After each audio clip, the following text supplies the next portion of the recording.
Let me tell you something that will make you question every relationship you've ever had. Your ex doesn't miss you because of who you are. They miss you because of how you made them feel. And here's the twisted part. Those feelings were never real. What they experienced was a psychological trick called misattribution of arousal. And it's the reason people confuse danger, chaos, and even arguments for passion. For decades, psychologists have known this secret, and the dating industry has buried it, because if you understood how attraction actually works, you'd never fall for their advice again. Today, I'm going to show you the exact science behind why your ex keeps coming back, and why they'll probably leave again. In 1974, two psychologists named Dutton and Aron conducted one of the most dangerous experiments in psychology history. They sent an attractive woman to interview men on two different bridges in Vancouver. The first bridge was solid, safe, and low to the ground. The second bridge was a terrifying, swaying suspension bridge hanging 230 feet above a rocky canyon. After the interview, the woman gave each man her phone number in case they had questions about the study. Here's where it gets interesting. The men on the scary bridge were 3 times more likely to call her later. Why? Because their brains confused the rush of fear with the rush of attraction. This phenomenon is called misattribution of arousal, and it's the foundation of why toxic relationships feel so addictive. When your body experiences physiological arousal, increased heart rate, sweaty palms, adrenaline, your brain has to decide what caused it. Was it fear, excitement, attraction? Here's the problem. Your brain often guesses wrong. If you're on a roller coaster with someone, your racing heart gets attributed to them, not the ride. If you're in a volatile relationship filled with arguments and reconciliations, your nervous system stays activated constantly. Your brain interprets that constant arousal as intense passion. It's not love, it's confusion. Now let's talk about your ex. Every time they come back into your life, they're not coming back for you. They're coming back for the feeling. Think about when they usually reach out. Late at night when they're lonely. After a breakup with someone else, when they're drinking, or when life gets boring. In those moments, their arousal levels are already elevated from loneliness, alcohol, or emotional distress. Their brain scans their memory for someone who once triggered that same physiological response. And there you are in their mental archive, labeled as intense connection. But here's what they're actually remembering: the drama, the uncertainty, the fights, followed by passionate makeups. They've misattributed chaos for chemistry. Let me give you a practical example. Remember that first date where everything went wrong? The restaurant lost your reservation, you got caught in the rain, you both ended up laughing at how disastrous it was? That date probably felt more memorable than a perfect dinner ever would.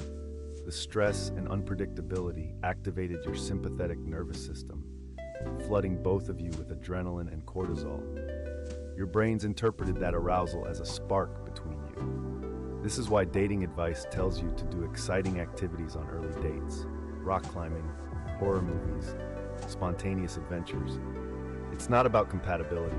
It's about hijacking the arousal response so your date confuses their racing heart for attraction to you. Here's where it gets darker.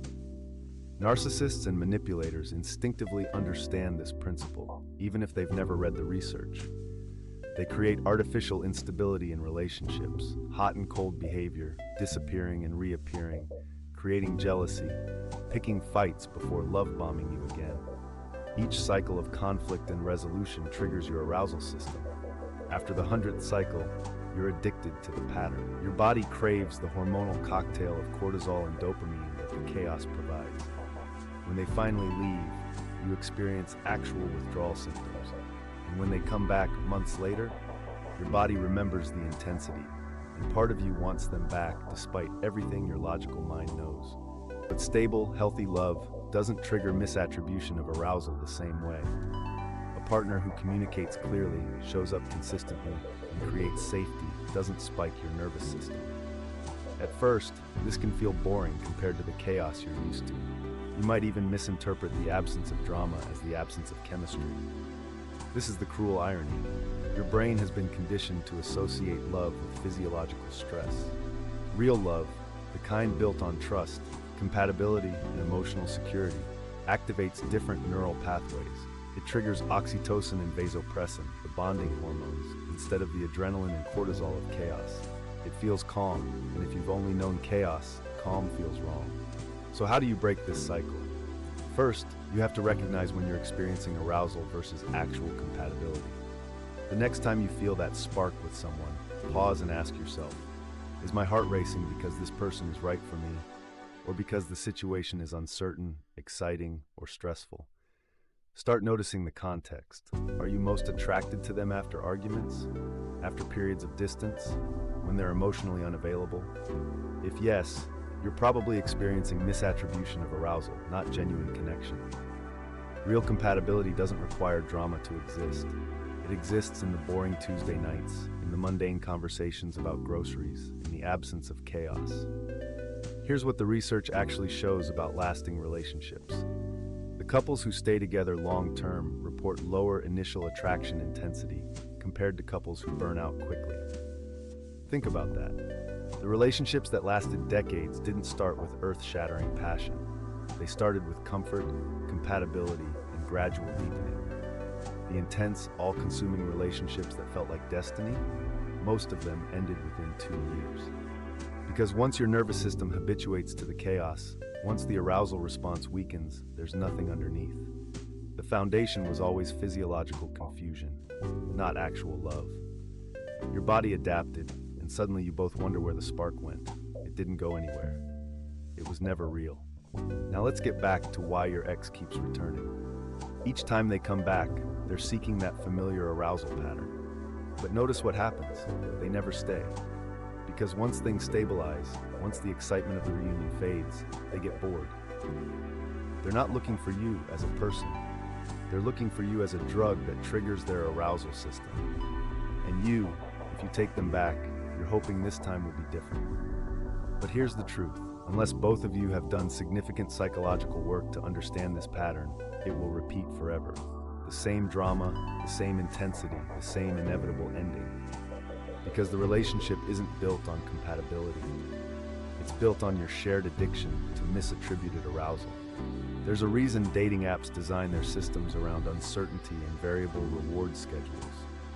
A reason why playing hard to get is such common advice. A reason why every romantic comedy features obstacle after obstacle before the couple finally gets together. It's all exploiting misattribution of arousal. The uncertainty keeps your nervous system activated. The obstacles create stress that your brain reinterprets as passion. The entire modern dating landscape is engineered to trigger this psychological vulnerability. Once you see it, you can't unsee it. Every piece of dating advice designed to create attraction is actually just advice to create artificial arousal and hope the other person's brain misattributes it to you. So what do you do with this information? You make a choice. You can continue chasing relationships built on misattribution of arousal, the intense, volatile, addictive ones that feel like movies but end in pain. Or you can retrain your brain to recognize and value the quiet, stable love that doesn't require chaos to exist.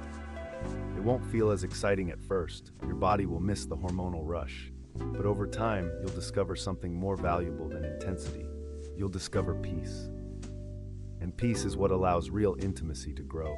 Not the shallow intimacy of shared trauma, but the deep intimacy of being truly known and chosen anyway. That's the secret they don't want you to know. The best love is the one that doesn't hurt.